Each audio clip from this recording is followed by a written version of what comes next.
Thank you, Professor Viotti, for being with us.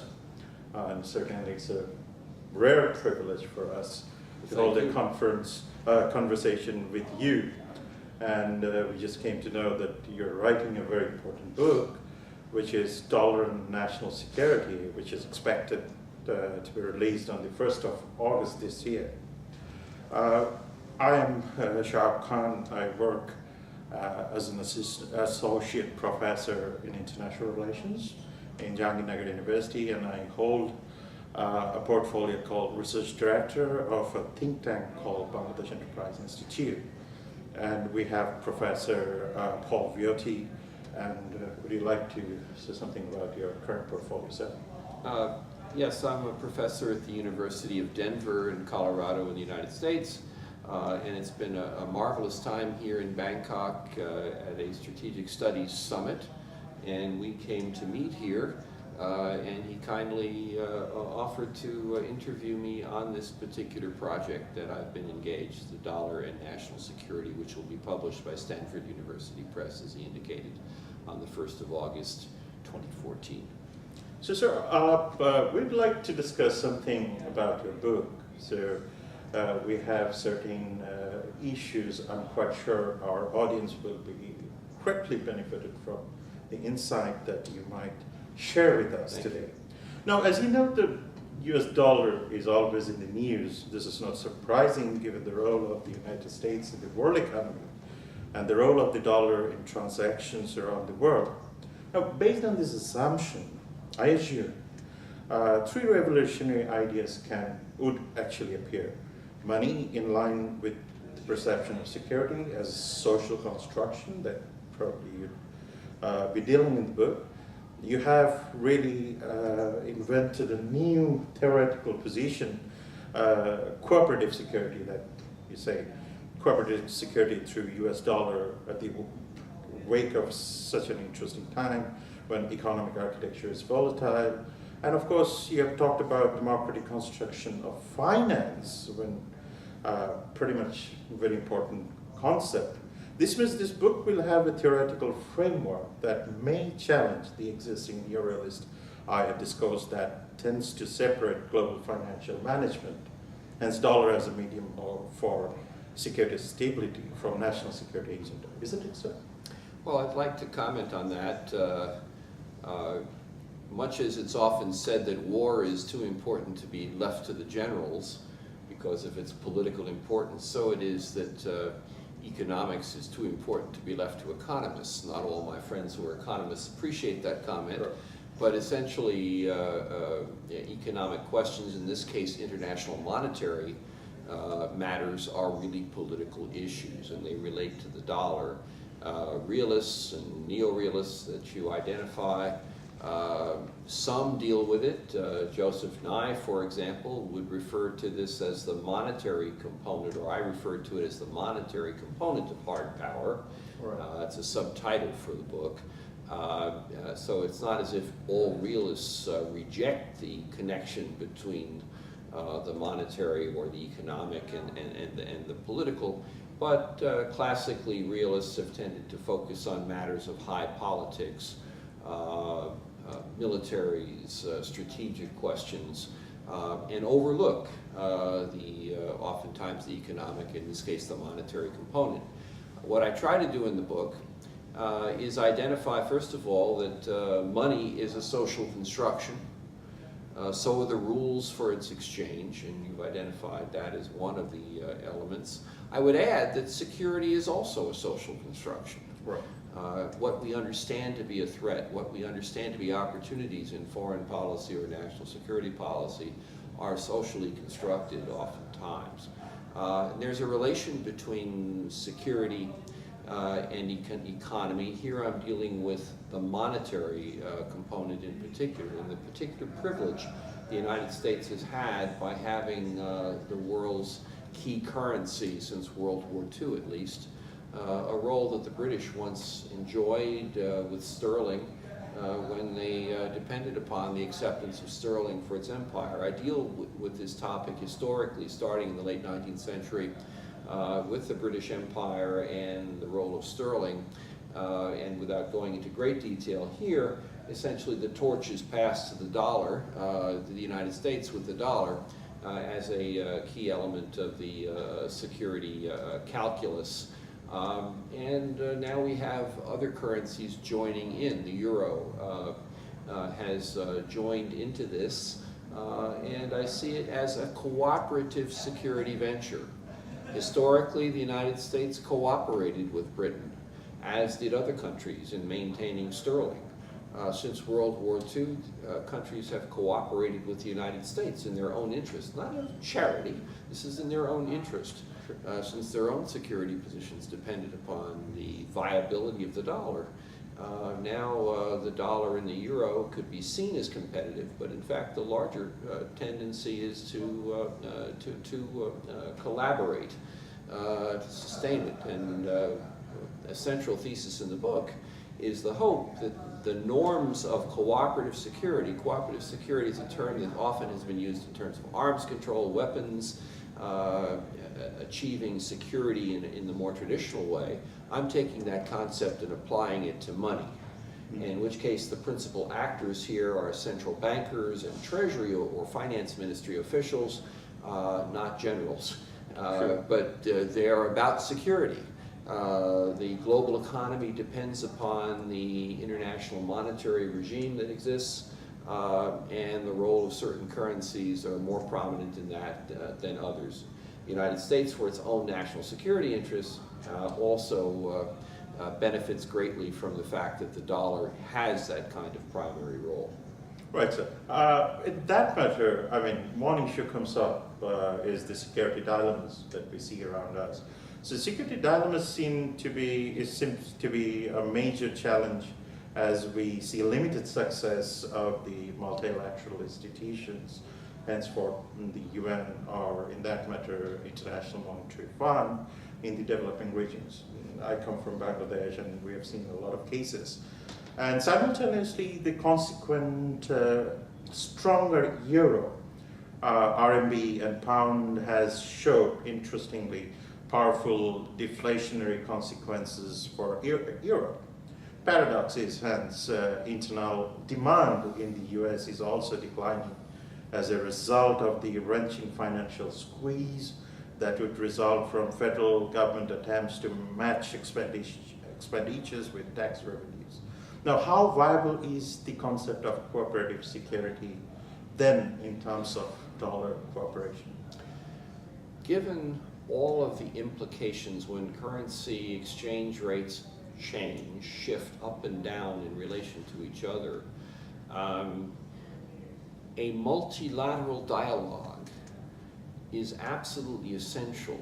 Whether this dialogue occurs among central bankers, typically at Basel and the Bank for International Settlements, or whether it's among Treasury officials or others in the IMF or in other fora in a global basis, if there are issues that are adversely affecting some countries or others, these are best addressed in a political way, in the give and take, which defines for me cooperative security. Countries, to include my own, the United States, will act typically in their own interest in either through quantitative easing, for example, expanding the number of dollars available in the domestic economy for purposes of economic recovery from the crisis you're indicating. That will have external effects. Sure. And those need to be weighed. And rather than return to the 1930s, when a period of beggar thy neighbor, as it was called, high tariffs and devaluations attempting to gain at the expense of others, that is not the model that I'm advancing. It's quite in reality. We sometimes forget the alternatives to cooperative security, and the alternative to cooperative security can have adverse economic consequences for all players. And so therefore a central argument here is that the interest of all of the players is advanced by this kind of constructive engagement that diplomats customarily do, but we don't always reflect that this is also what central bankers and treasury officials or finance ministry officials also do and need to do.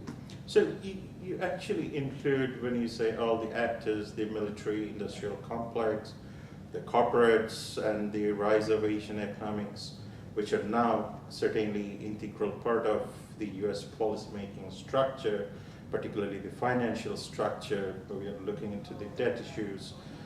Presumably your book has addressed the national security uncertainties, of course, in terms of finance and capital.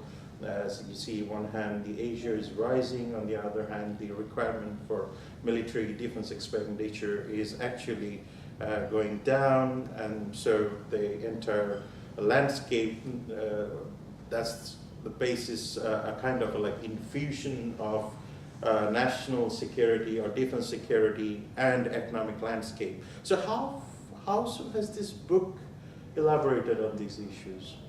Well, we take up, on the domestic level, there are many contentious issues involving different interests that you identify.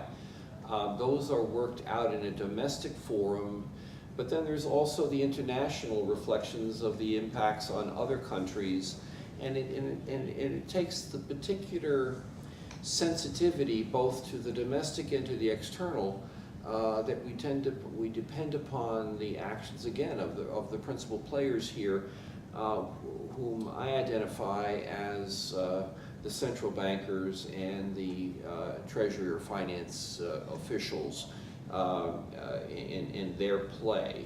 And there's going to be a give and take, and there will be times when the priorities of some countries adversely affect the domestic economies of others. Those are issues that need to be worked. Diplomats do that, as I say, routinely.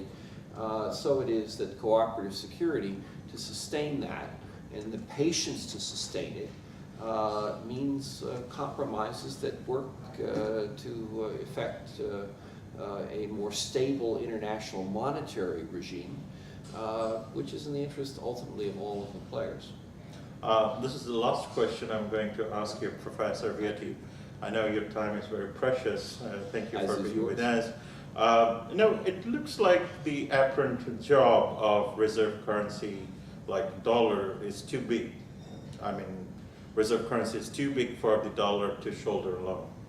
Now, under the current system, every time some country on the other side of the world wants to add $1 to its reserve, the US government must issue one additional dollar worth of debt. Now, if that is the case, do you still think that dollar would still remain as the global reserve currency maybe in the next 2 or 3 decades of time? I think the dollar will sustain its position not as the only reserve currency. Already the euro has stepped into that, and that's a shared position. Right. And so it is the renminbi, the RMB, or other currencies, whether those are of the BRIC countries, so-called, Brazil, Russia, India, China, we've already mentioned, or whatever formulations. A reserve currency reflects the underlying strength of an economy. And so the United States will not be in decline, I would say. The fundamentals of the economy are still strong. I think it's incorrect to say the United States is in decline because others are rising. This can be a positive sum of multiple economies rising, in which case multiple reserve currencies may well be in the future. I don't know. Some have proposed, and I know we've discussed this, and some countries favor a new kind of global currency that central bankers could exchange as reserves. Those are in the future. What is achieved in the long run, the famously Keynes's comment that we're all dead in the long run, so I'll focus more in the short run. and we'll understand what other futures may be at some later point in time where those who succeed us may understand those things. But in the short term, the dollar will continue to be a reserve currency of value, as will the euro, and others will join them. What is important from the American point of view, from an American national interest point of view, is that we contribute to embedding the norms of cooperative security so that those will survive for a time when the United States doesn't have quite the same number of cards to play. Right. So it's a very conservative hedging strategy that I'm suggesting. And I take particular umbrage at those on Capitol Hill in my country who, for partisan or ideological reasons in relation to government spending and the like, threaten the creditworthiness of the United States by threatening to, or undermine the creditworthiness of the United States by threatening to default on government obligations. This is not only irresponsible, much as if you threaten default or I threaten default, our creditworthiness would be challenged. Right. So it is that states do. But what happens here is that it undermines not just the creditworthiness of the United States, but also its national security. Because American national security, which contributes, I would say, to stability in other parts of the world as well, and thereby addresses the security of other countries, is undermined if the dollar can no longer be used to finance the foreign policy and national security policy of the United States. And that, to me, is a central issue that I address in the book. But I want to thank you for the opportunity to have addressed these points. Thank you. I mean, in conclusion, my feeling is like it looks like serious alternatives to the dollar as a global reserve currency are still a long way off. But the latest shenanigans on Capitol Hill have given the search for them renewed and added momentum. Thank you, Professor Viotti. Thank you very much. This is a brilliant and enlightening conversation, and I'm quite sure your book will bring phenomenal insights into the security. You're very kind. Thank you.